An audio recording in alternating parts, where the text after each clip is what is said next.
আরে পানির উপর দিয়ে কার্বোট নিয়ে এভাবে কে আসতেছে? এ কি, এটা তো আয়রন ম্যান। এই স্পাইডারম্যান, দেখ আমি নতুন কার্বোট কিনেছি। আর তুই সারাদিন কলা বোট নিয়ে পড়ে থাকিস। স্পাইডারম্যান, এসব ফুটপাতের কলা বোট নিয়ে আমার সাথে আর আসবি না।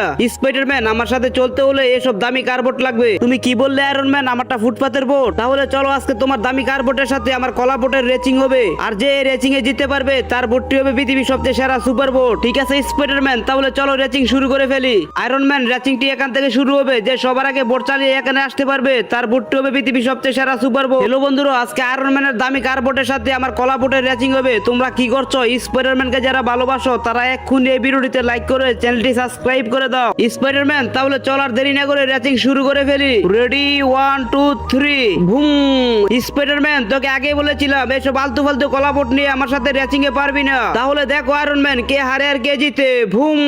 বন্ধুরা, আমি আয়রন ম্যানকে রেসিং এ হারিয়ে দিয়েছি। তোমরা কি করছো? এখনই লাইক আর সাবস্ক্রাইব